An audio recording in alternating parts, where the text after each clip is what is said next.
Welcome to Heaping Spoonful, a twice-monthly conversation with restaurateurs, chefs, growers, and others who have helped generate the legends associated with eateries across the Mid-South. The team at Benny Keith is proud to sponsor this adventure with the goal of preserving the stories that have helped cultivate an amazing food scene across the Mid-South. So kick back and enjoy a Heaping Spoonful.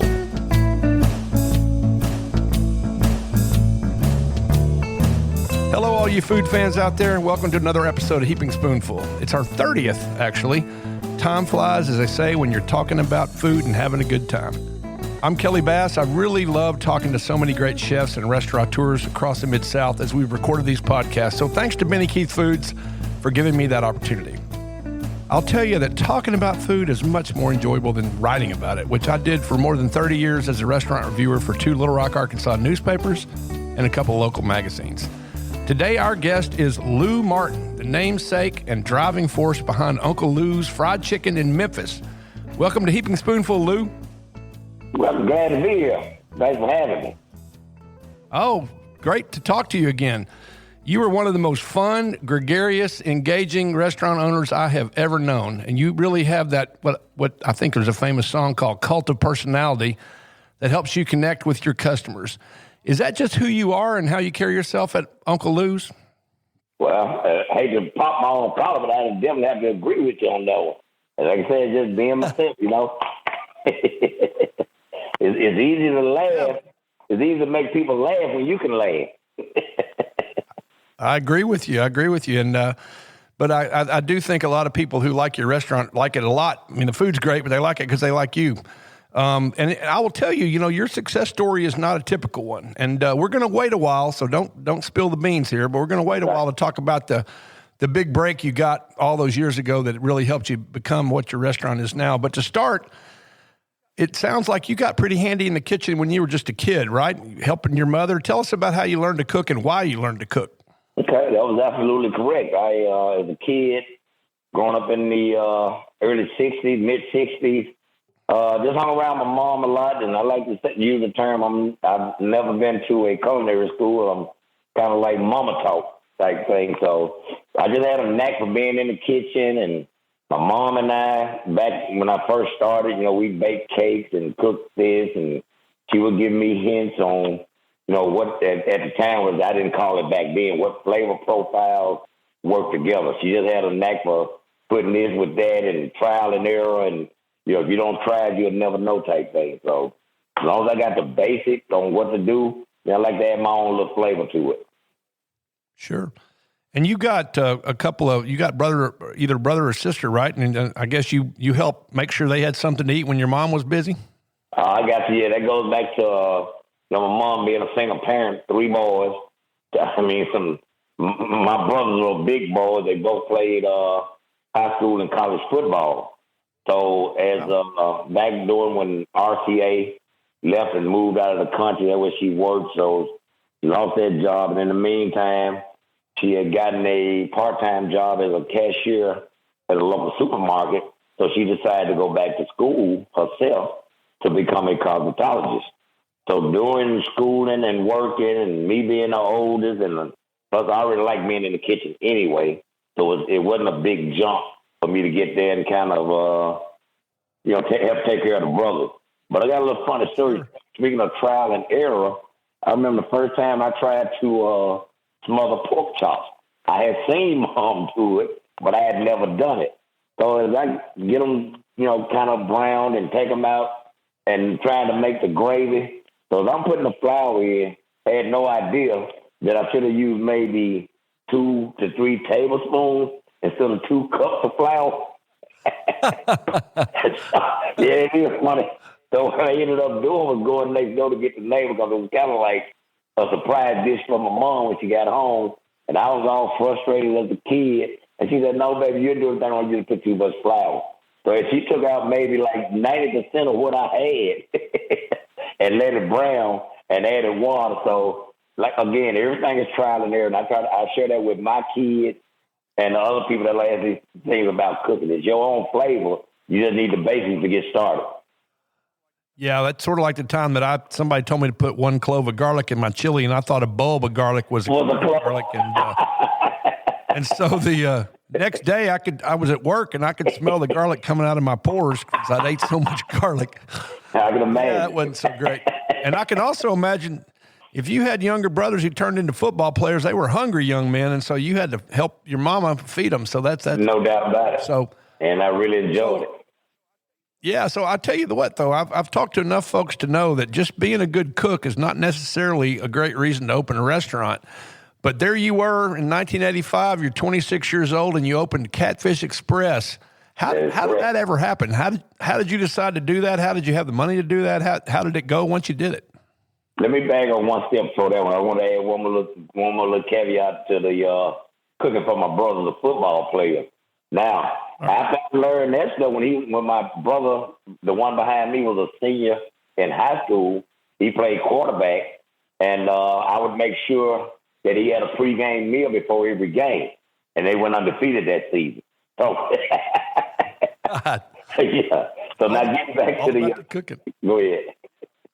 Yeah, that's all about the good cooking. When help him do well. So getting back about to your first restaurant. Okay. Again, I've always had a knack for cooking.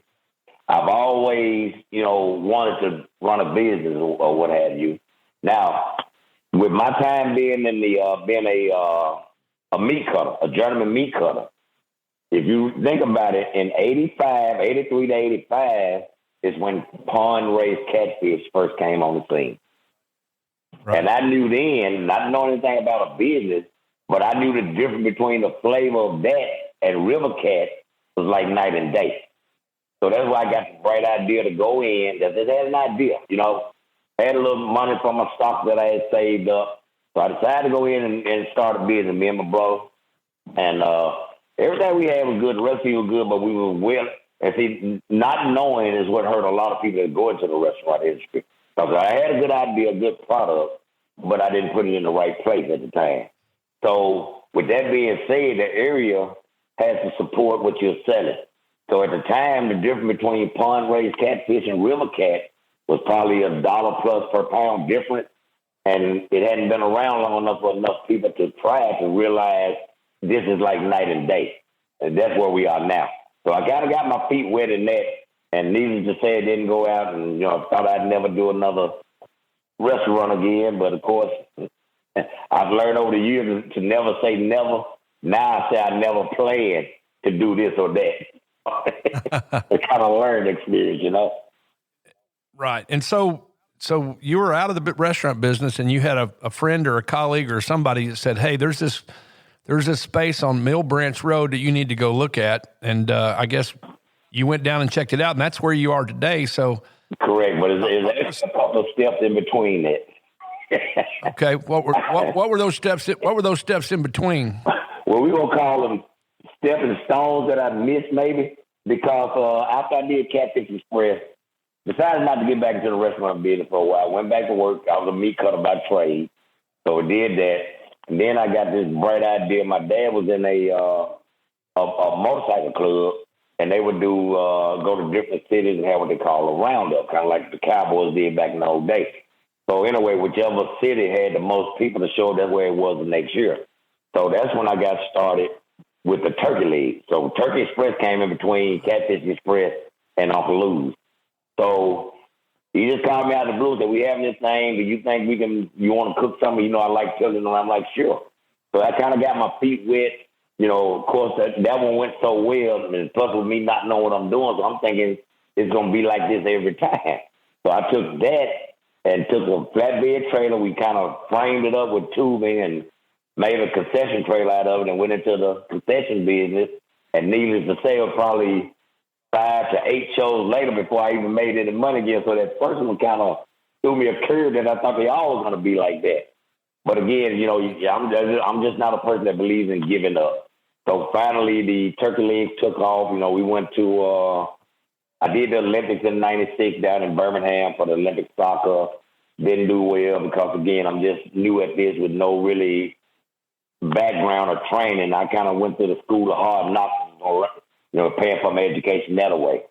So we get that done. That didn't work, so I get back, and I finally get into the Mid-South Fair that's when the thing just kind of really started to take off for me with the turkey leg. We had gotten to the point where, in the peak seasons of the fair, we could do like maybe 12 to 1,500 cases in 10 days of turkey leg with about 14 to 16 legs to a box. So that took off. That worked pretty well. Again, and it's some of the bad parts, not being a businessman, didn't know. So the tax bull kind of reached up and grabbed a hold to me, So I ended up selling that. That's how I ended up with Uncle Lou's. After a friend of mine was telling me about, because I'm looking at once I sold it, paid my taxes, and a little money left, I was like, okay, this is probably going to be my last big windfall, so what do I want to do? And so after a couple of days, weeks, or whatever, thinking about it, I said, I know what I'm going to do. I'm going to invest in me. That's where Uncle Lou's came from. Cool. And you opened there in April of 2001. Yeah, April of 2001. That is correct.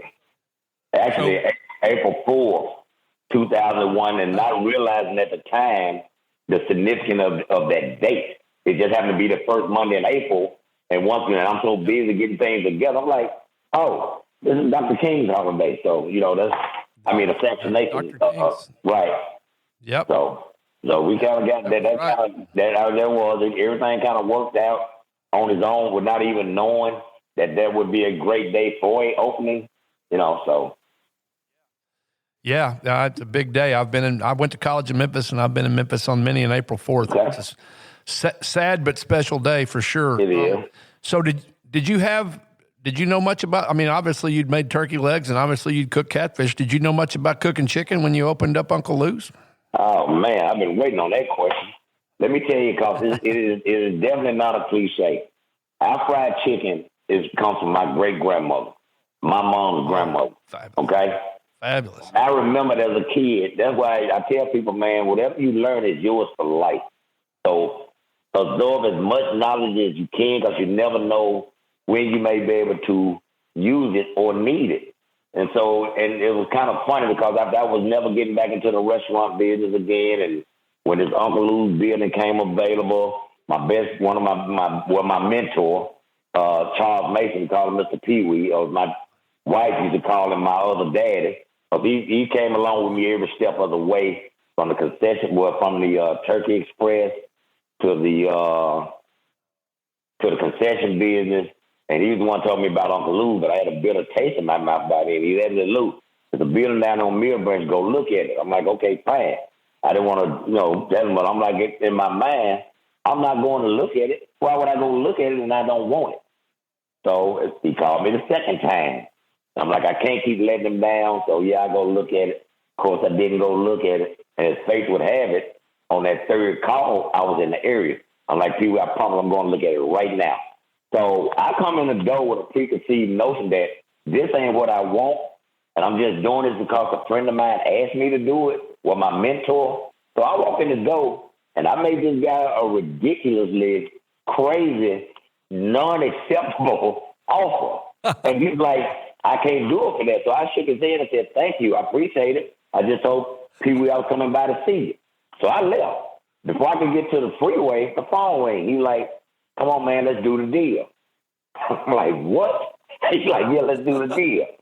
All right, so now, here's the fun part. Now I got to call the wife, because the wife knew we were never doing restaurants again, okay? So I called her. Just had a conversation with her. I was like, hey, baby. Hey, I said, guess what? What? We just bought a restaurant. She's like, whoa. What do you mean we just bought a restaurant? I said, we just bought a restaurant. She's like, okay, what are you going to sell? I'm like, I don't have any idea. I don't have a clue. She's like, well, why did you buy it? It was a good deal. It was a good deal. So now, when I decided to do the deal, now I'm like, okay, what am I going to sell? So I reached back to my concession days, okay? I used to run the concession stand at the Pipkin building at the fairgrounds, and I also had concession trailers out there. Okay, so I know I got me a menu with my sandwiches, my burgers, my bologna sandwiches, my grilled cheeses, stuff like that. Was already my French fries, onion. That stuff I already pretty much had, but I didn't have an entree. So I'm like, What am I going to sell? And again, as faith stepped in, I would do my great-grandmother's chicken probably 4 or 5 times a year. And we would invite the neighbors over, so it happened to be time to do Madia's fried chicken. So that's when the light bulb went off. Hey, let's do fried chicken. So as it goes from there, that's where it went. But it isn't as smooth as it sounds again. I've always had the will and the want. I lack the knowledge. That's why I tell people nowadays, if I had it to do all over again, I would have gone to college, and I definitely would have gone to culinary school. But as a inner city kid growing up graduating in the 70s, I never heard the word culinary school. But what I did at the time at Hamilton High School, they had a brand new program that they had just instituted called commercial food, which taught you how to cook for hospitals, facilities like that, anything big, those kind of things. Sure. And natural talent, I would like to say, but I don't have to give myself that credit. My instructor did not make it easy for me in the sense that he told me how good I was. And as a 17-year-old, I'm like, fine. I don't mean he came out and told me, but every time we would have guests, like maybe be it the board of education or something else from the school facility where they would have to show what we trained and we'd have guests to come by. Whatever I was on, I always got took off and put on entrees when we had special guests. So you go from like, yeah, it is. And, he was like, and so we would do the book work. I wouldn't be paying attention. He says, and I wish he was here this day to tell him that how right he was. But as a little snotty-nosed 16, 17-year-old kid, he told me one day, because we was doing prayer, he said, Martin, he said, if you ever stopped and paid attention, you could be pretty good. You know what my response was? I know. and that just turned him upside down. Confidence, yeah. Well, he was right. But he's not here for me to say, hey, Mr. Hustle, you were absolutely correct, and I thank you for everything that you told me pretty much. Right. Cleophas, well, here you are. Is his name. Yeah, that's cool. Well, here you are. So you realize that the chicken that you grew up eating from your great grandmother that you've been serving to your family and neighbors a few times a year is where you're going to go. And so you open up Uncle Lou's, and you got it all. You got white meat, dark meat, tenders, wings. You got burgers. Like you said, you knew how to do all of that. Grilled cheese, bologna, shrimp, smoked sausage. And still, you got really, really good food, and you got really good service, and you're still not doing that great. That had to be frustrating and really a little disappointing. Well, I'll tell you why. No, I kind of understood that, and here's the reason why. Okay, I knew going in with something new, you got to have enough staff. By this time, I'd learned. It's been since from 83 to 2001. So I kind of picked up a little knowledge along the way, So it's about staying. Because there were people come and ask me, what do you think? I said, you got to be fortunate enough to have enough staying power to enough people find out about you. Because in the beginning, you knew people were going to try you, your friends and family, they're going to try to support you, but you can't support that depending on that. So, again, when it's right before they say, when I really believe it's the dark is right before the dawn, because right before the Food Network came, we was like, I had a friend of mine that owns restaurants, and we used to share numbers and stuff, and his question was like, Lou, how are you keeping your doors open? I'm like, I don't have any idea. I'm just making it happen. I'm robbing Peter, and Paul still hadn't been paid. So, all right. Well, we're going to talk all about that here in just a couple of minutes because the story gets really, really good really fast. So I'll tell you what, folks, we're going to take a short break here on Heaping Spoonful. We're going to be back in just a moment with Lou Martin of Uncle Lou's Fried Chicken in Memphis. I hope you're enjoying this episode of Heaping Spoonful.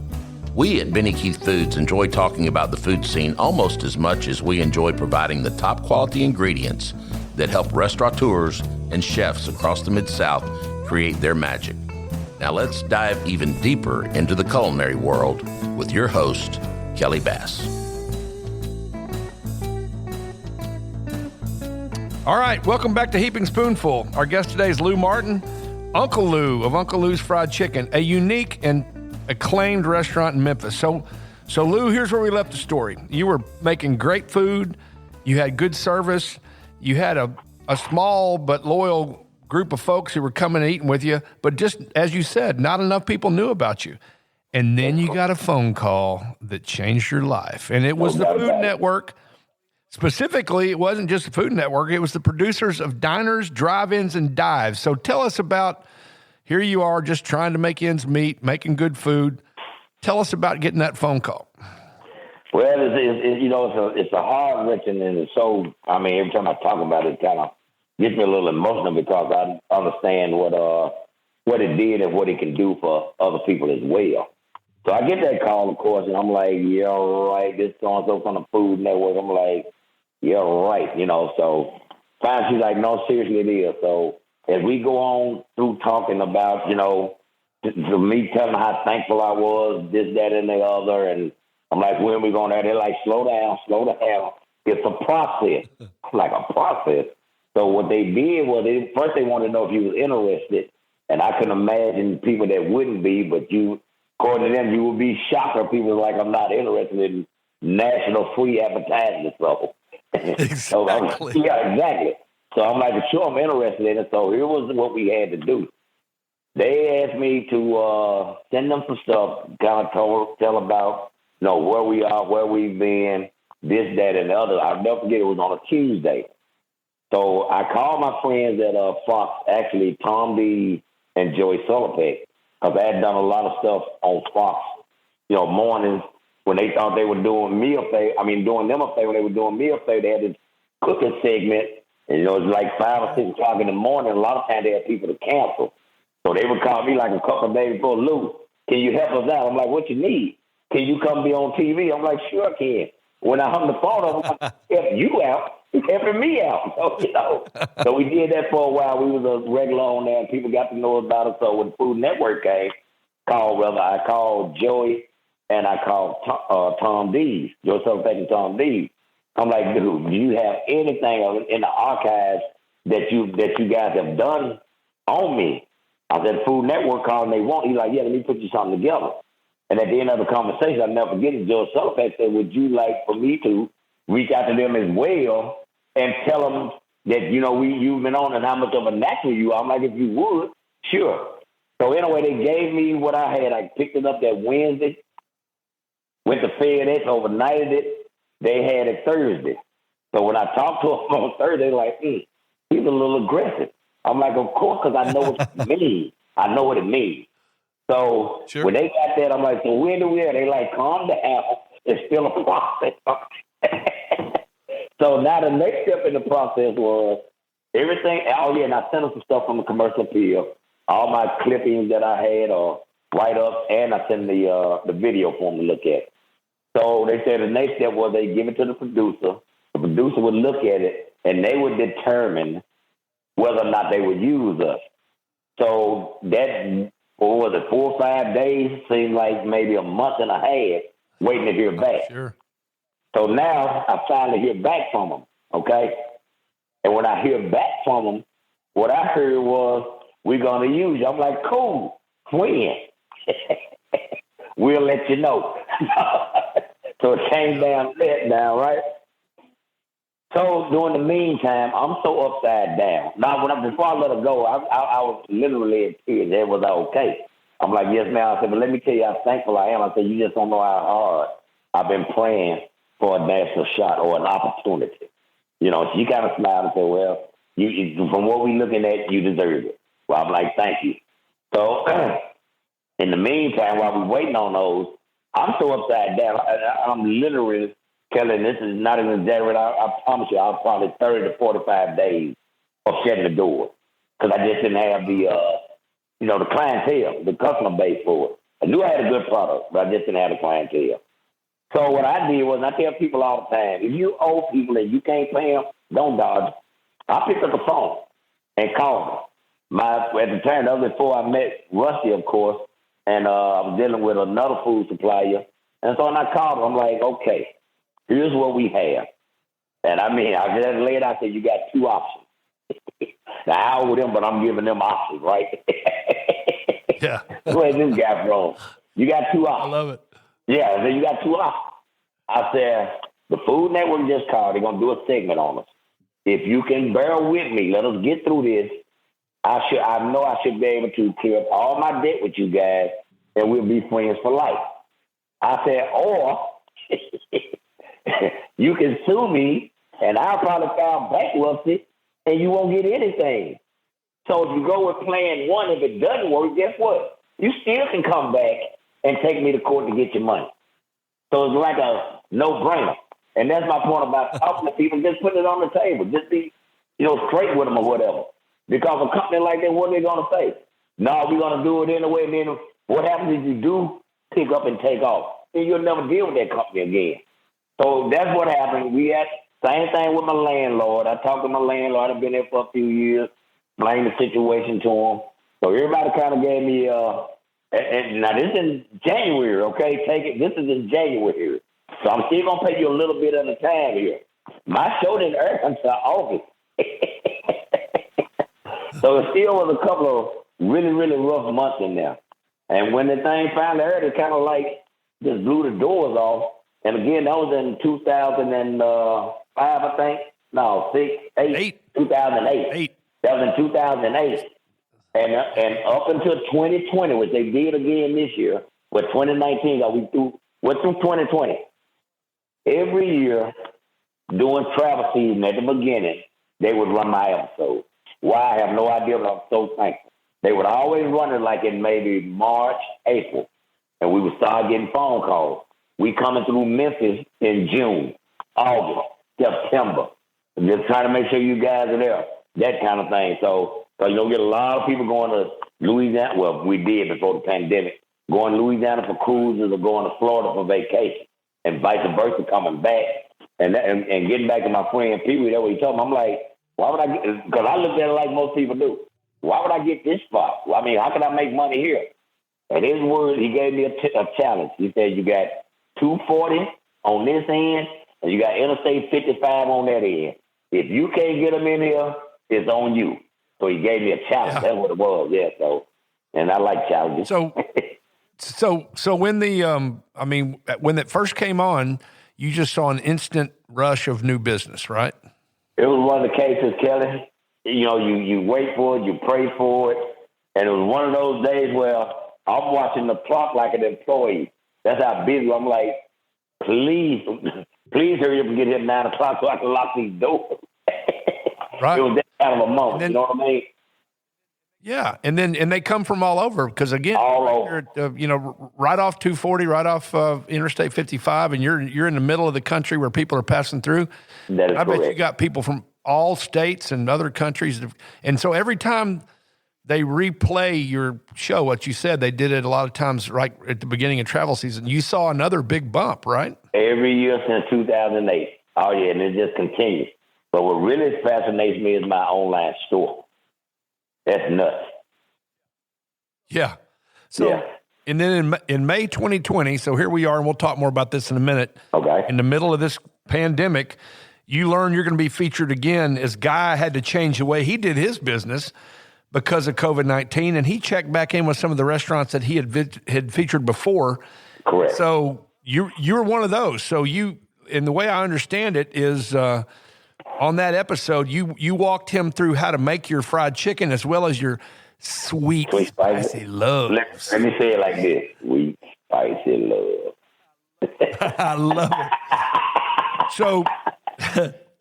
So you walked him through how to do all that, and there were some other restaurants featured on that episode, and then it aired in August, and again, I guess that made a lot of more people want to have your chicken. August 28th is when it aired. And from that one episode, we had right at 1,000 orders between August 28th and October 2. Wow. That is. But the beauty of it is, when they first did, they said, be prepared, and know the producers from the previous show, we've kept in touch over the years. And they was like, I was showing them what we was doing and how we was sitting there like, you ready? Well, I tell you, I thought I was ready, but I wasn't ready for that. And what really threw us off during the course of the pandemic was finding bottles, plastic bottles. I had everything I needed to ship. I just didn't have the containers to put them in. So wow. we still got them out in a timely manner. I found bottles here, found them there, and so we can get everything out. So the shipping wasn't the issue. And hopefully I'm going to do right now. I retrieved all that information, so I have my own database now. And we get ready to launch a Share the Love campaign for the holidays. So we get the coupon code, and you come in, it's 18% off for anything you buy. So hopefully you want to send mom a little more love, or any of the friends, just go on to the website and go to our web store and order your stuff, and we'll ship it to you. Everything ships within 2 to 3 days of receiving the order, and then everything ships via U.S. Postal System. That's so I'm kind of gearing up for that. Go ahead. Good. I would have to also think that after you first aired on Diners, Drive-Ins, and Dives in August of 2008, and then your business picked way up and things got better, that you felt really, really good that you could go back to those folks who had let you buy some time and say, here's your money. No doubt about it. No doubt about it. You know what I mean? So then it worked out for us. I just thank God for that. But, it did. And that's what I'm telling a lot of people. A lot of people out here with restaurants and other businesses with great ideas, great service, great products. But until you can get, you just got to be fortunate enough or lucky enough or blessed enough to have enough staying power till the masses can find out about you. Sure. And one thing I also found really interesting is that I don't remember what you called your sauce. It had honey in it originally, but wasn't it Guy Fieri himself who came up with Sweet Spicy Love? Yes, what happened with that was when he came, we got after the chicken, we was making a sauce, and he was like, what do you call that? I said, we call it honey dip. He was like, no, brother, Sweet Spicy Love. And I'm like, right on key, said, nope, name change. No longer honey dip. Change. Yeah. I mean, right in the episode, like it was scripted, but it wasn't. I said, no, name change. No longer honey dip. And he and I in unison said, Sweet Spicy Love. So when people go ahead. No, you go ahead. Do they stop in the Sweet Spicy Love? People that saw the episode, some of my regular customers, because at that time, we had been there right at 8 years, 7.5 years. And people that came in and sort of said, you changed the name for real? I'm like, yeah. This guy's a god when it comes to food, so he knows what he's talking about. Yeah, I'm totally smart. And if you look at your menu, which I have done, right on top of that menu is that sauce. You can buy it. I mean, obviously it comes on your chicken if you want it, but correct. You can buy it too. So it's without giving us all your secrets. What's in that sauce, basically speaking? I have fun with them because I don't mind sharing what's in it. I tell you exactly what's in it. I learned that from Guy. But I won't tell you the amount of what's in it. That's fine. Just tell us what's in it. My sauce is very, very simple. It's hot sauce, red wine vinegar, honey, and the base is corruption. That's the secret. Corruption. And you can only get corruption from one place. Uncle Lou's. Okay. All right. I knew you were throwing me a curveball. Yeah, no way you can get corruption. Yeah, except for Uncle Lou. All right, throw in a little corruption in there, and it's all good. Well, speaking of corruption, he asked us, why do we call it corruption? And I've had this forever. This was back during my fair days, during the Mid-South Fair back in the 90s. I had made this season up a long time ago. That was my base I used when we sold all those turkey legs. We used to season it with corruption. We didn't have a name for it, and my best friend at the time, we were standing there, and somebody walked up and said, what do you call it? And now he just threw it out there, corruption. They like corruption. Yeah, but once you taste it, you've been corrupted. And it kind of stuck. So I guess I owe him some royalties. Yeah, you probably, or at least a bunch of chicken. One of the. There you go. I like that better. Yeah. Well, I tell you what, I was talking to Rusty about this before we got going today, is that, I love a whole wing. And when you're in Memphis and you order a chicken wing at a good place, a barbecue, you get a whole wing. You order one in Little Rock, Arkansas, and they tell you got 10 wings, but you really got 5 wings. Tips cut off, and they're cut in half. And other thing I love about your menu is that everything's available in bulk. You got a 48-piece family pack. You got a 100-piece whole wing pack. I guess for parties and stuff, people come and buy those big old. Well, actually, we even have 300 and 500. They're available. They're just not on the menu. And those are mostly like your FedExes, the UPSs, the railroads, and places like that, that do bulk ordering. So it's not like we don't have them on there. So you can ask for them. We got them. That's cool. Well, as you said before, you've got a lot of things on your menu because you learned how to do them back in your days before Uncle Lou's, and you got burgers and other sandwiches. But his chicken has got to be by far still your big seller, right? Not even close. Yeah, you're absolutely correct. But the trend I see going now, because you mentioned wings, which we do have both. Some people like the pieces, some like the whole wing. It's the boneless tenders. By far. All you have to do is look at your Chick-fil-A's and your Zaxby's, and they sell nothing with a bone in it. You know what I mean? So, and I can understand because you have no waste. Yeah, it's easy to eat. You got zero waste. Only thing you're going to throw away is the container. Yeah, good point. Good point. So, you know what I don't think I've ever had? I don't think I've ever had your honey butter biscuits. What are those? Oh, man, that's heaven on a plate. We get people during the holiday. Well, I don't know about this year, but mostly during the Christmas holiday, because, a lot of people have Christmas breakfasts or whatever. We have to sell more biscuits. Our one day biggest biscuit sale is Christmas Eve, because people get them to have with their breakfast for the next morning or with their Christmas dip. Oh. So, Well, I'll tell you, I'm hoping one of these days or one of these months or one of these years, I'm not going to have to talk on Heaping Spoonful about COVID-19. But here we are in fairly early of December of 2020, and, it's still a big, bad thing, unfortunately. So did you have to close your dining room, and have you reopened it? And did you do a lot of takeout while you were not able to serve in your dining room? Just kind of how are things going for you with the pandemic? Okay, this is what happened with us. We were mostly a carry-out and delivery service. We had the Ubers, the Grubhubs, the Postmates. Actually, at the time, we had 5 delivery services. Okay, so wow. We did that. It only really hurt us really bad was like the first 2 weeks when nobody could understand or get their footing down. So right. After that, we did, because it was mandatory to close the dining room here in Memphis. So we only did curbside and carry out at the time. So when they delivery, yeah. Well, delivery was through the app. We didn't personally deliver, just through the app. Yeah, so carry out, curbside, and delivery is what we did. And then after the first couple of weeks, I guess people got acclimated to this how we're going to eat. So then the delivery services kind of went bonkers after that. And, the pickup, then we would walk it out for the ones that, wanted us to bring it out to them type things. And that kind of helped us to sustain. Because actually, when we finally got to phase 3, it was like 2 weeks before I put tables back into my dining area. Now, I had a few sitting out front because, again, starting around May or so, some people started to travel again.